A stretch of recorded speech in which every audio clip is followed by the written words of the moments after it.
ক'তো সমালোচনা এটা শব্দও কৰা নাই। মই গৌৰৱ গগৈক কালি পূৰা 100% ডিফেন্স দিছোঁ। পৰহিৰ দিনটোৰ পৰা মই ক্লিয়াৰলি কৈ আছোঁ যে গৌৰৱ গগৈক যিটো চক্ৰবেহুত সোমাব খুজিছিলে বিজেপিয়ে সেইটো নোৱাৰিলে।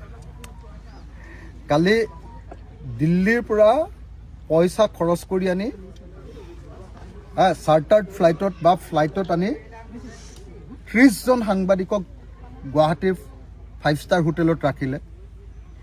ৰাখাৰ পাছত কিন্তু আমি দেখিবলৈ পালোঁ সাংবাদিকবিলাকে কোনেও এটাও ভালকৈ বাতৰি নকৰিলে। কেলে? তাৰ কাৰণটো হ'ল অসমৰ মুখ্যমন্ত্ৰীয়ে যি কথা কৈছে তাত কোনো ছাবষ্টেঞ্চ বা প্ৰকৃত সাৰাংশ নাই। অসমৰ মুখ্যমন্ত্ৰীয়ে কেৱল আৰু কেৱল 2026 চনৰ নিৰ্বাচনৰ কাৰণে গৌৰৱ গগৈক ডিছক্ৰেডিটেট কৰি মানুহৰ পৰা আঁতৰাব খুজিছে। তাৰ বাহিৰে কোনো ধৰণৰ কথা কালি প্ৰকাশ কৰিব নোৱাৰিলে। মই সেইকাৰণে কালি ঘোষণা কৰি দিছোঁ যে কালি অসমৰ মুখ্যমন্ত্ৰীৰ প্ৰেছ মিটখন হ'ল বেহাৰবাৰী আউটপোষ্টৰ এটা চিৰিয়েল। বেহাৰবাৰী আউটপোষ্ট আপোনালোকে চিৰিয়েলখন চাই নহয়? বেহাৰবাৰী আউটপোষ্টখনত যেনেকৈ পুলিচ থানা এখনৰ কাহিনী কৈ থাকে কিন্তু আচল পুলিচ থানা নহয়, ঠিক তেনেকৈ গৌৰৱ গগৈ পাকিস্তানৰ এজেণ্টগিৰি কৰা বুলি কৈ আছে কিন্তু আচলতে সেইটো নহয়, এইটো এটা মেকিং বস্তু। গতিকে গৌৰৱ গগৈক সেই কথা কোৱাৰ পাছতো গৌৰৱ গগৈক অসম চৰকাৰে গ্ৰেপ্তাৰ কৰিব পৰা নাই। যদি সঁচাকৈ গৌৰৱ গগৈ পাকিস্তানৰ কিবা এজেণ্টগিৰি কৰিছে তেতিয়াহ'লে গ্ৰেপ্তাৰ কৰিলেহেঁতেন নে নাই? হয়নে নহয়? বেলেগ কথা বাদ দিয়ক, ইণ্ডিয়ান আৰ্মিয়ে তেওঁক গ্ৰেপ্তাৰ কৰিলেহেঁতেন,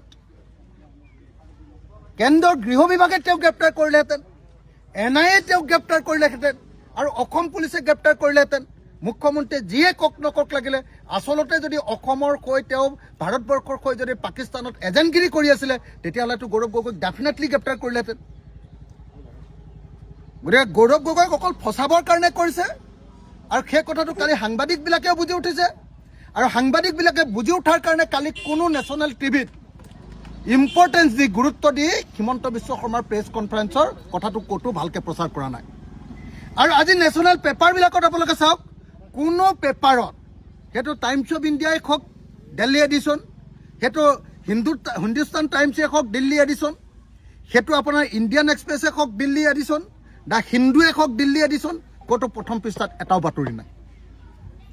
ভিতৰত অকণমান ক'ৰবাত দিছে। অসমৰ মুখ্যমন্ত্ৰীয়ে দিল্লীৰ পৰা সাংবাদিক ভাড়া কৰি আনিলে, ৰাইজৰ টকাৰে এৰোপ্লেনত আনিলে, আনি 5 ষ্টাৰ হোটেলত ৰাখিলে, এৰোপ্লেনতে আকৌ ঘূৰাই পঠিয়াব আৰু কি কি দিছে সেইটোতো নাজানোৱেই, সাংবাদিকক পইচাও দিছে নেকি সেইটোও নাজানো। কিন্তু তাৰ পাছতো কালি সাংবাদিকে অসমৰ মুখ্যমন্ত্ৰীৰ বাতৰি নকৰিলে। উল্টাই দিল্লীৰ সাংবাদিকে সুধিলে যে আপোনাৰ বোলে 12,000 বিঘা মাটি আছে, হয় নেকি? আপুনি ক'ৰ পৰা ইমান টকা পালে? অসমৰ মুখ্যমন্ত্ৰীয়ে ইমান দিন কৈ আছিলে যে তেওঁৰ কোনো মাটি নাই, তাৰ পাছত কৈ আছিলে তেওঁৰ যিটো সম্পত্তি আছে সেইবিলাক চব ৰাইজৰ সম্পত্তি, সেইবিলাক ঋণিকী সম্পত্তি নহয়। কালি আকৌ কৈ দিলে যে 12,000 বিঘাই থাকক, 24,000 বিঘাই থাকক, সেইবিলাক চব লিগেল। তাৰমানে কালি মুখ্যমন্ত্ৰীয়ে ঘোষণা কৰি দিলে, কালি মুখ্যমন্ত্ৰী সম্পূৰ্ণৰূপে ওলাই পৰিলে যে অসমৰ মুখ্যমন্ত্ৰীয়ে 2 নম্বৰী কৰি টকা ঘটিছে, সম্পত্তি ঘটিছে, এইটো নেশ্যনেল মিডিয়াৰ ওচৰতো কালি প্ৰতিষ্ঠিত হৈ গ'ল। গতিকে মই ভাবোঁ যে কালিৰ যিখন সংবাদমেল মুখ্যমন্ত্ৰীৰ, সেইখন মুখ্যমন্ত্ৰীৰ কাৰণে বুমেৰাং হ'ল, মুখ্যমন্ত্ৰীৰ কাৰণে, অসম চৰকাৰৰ কাৰণে বুমেৰাং হ'ল। আৰু যদি সঁচাকৈ গৌৰৱ গগৈ পাকিস্তানৰ লগত সম্পৰ্ক থাকিলেহেঁতেন অসমৰ মানুহে ব্যাপক প্ৰতিবাদ কৰিলেহেঁতেন নহয়। মই বহি থাকিলোহেঁতেন নেকি?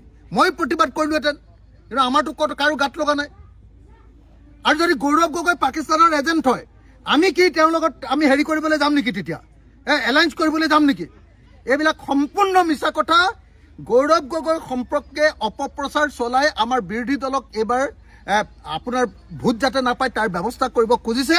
কিন্তু আমি অসমীয়া মানুহে বুজি উঠিছোঁ, ভাৰতৰ মানুহে বুজি উঠিছোঁ, অসমৰ সংবাদ মাধ্যমে বুজি উঠিছে, ভাৰতৰ সংবাদ মাধ্যমে বুজি উঠিছে। আৰু সেইকাৰণে সকলোৱে এতিয়া মুখ্যমন্ত্ৰীক প্ৰশ্ন কৰিছে যে আপোনাৰ এইখন 2 নম্বৰী চিৰিয়েলখন বেহাৰবাৰী আউটপোষ্টখন আৰু কিমান দিন চলাই থাকিব? এইখন আমনি লাগিছে, এইখন বন্ধ কৰক। যদি সঁচাকৈ গৌৰৱ গগৈ পাকিস্তানৰ এজেণ্ট হয় তেওঁক গ্ৰেপ্তাৰ কৰক, আৰু নহ'লে এইবিলাক কথা আমাৰ আগত কৈ নাথাকিব। আৰু বিজেপি দলে যে আজি হেৰি কৰিছে, কি কয়, প্ৰতিবাদ কৰিছে। আপুনি চাওকচোন, শাসক দল, সভাপতি, কেন্দ্ৰীয় মন্ত্ৰী সৰ্বানন্দ সোণোৱাল, দিলীপ শইকীয়া, এই চবে যে প্ৰতিবাদ কৰিছে, আৰে ভাই যদি অপৰাধী তোমালোকে গ্ৰেপ্তাৰহে কৰিব লাগে, তোমালোকৰে চৰকাৰ, তোমালোকে কেলে প্ৰতিবাদ কৰিছা? তাৰমানে ভেকু ভাওনা একোৱে নাই ভিতৰত, সেইকাৰণে তোমালোকে এনে প্ৰতিবাদ কৰি আমাক দেখুৱাইছা। গতিকে গৌৰৱ গগৈ সম্পৰ্কে আমাৰ এই ক্ষেত্ৰত কোনো সন্দেহ নাই। মাত্ৰ মই বিচাৰিছিলোঁ যে গৌৰৱ গগৈ পাকিস্তানলৈ কেলে গৈছিলে সেই কথাটো খোলা খুলিকৈ কৈ দিব লাগে। সাধাৰণ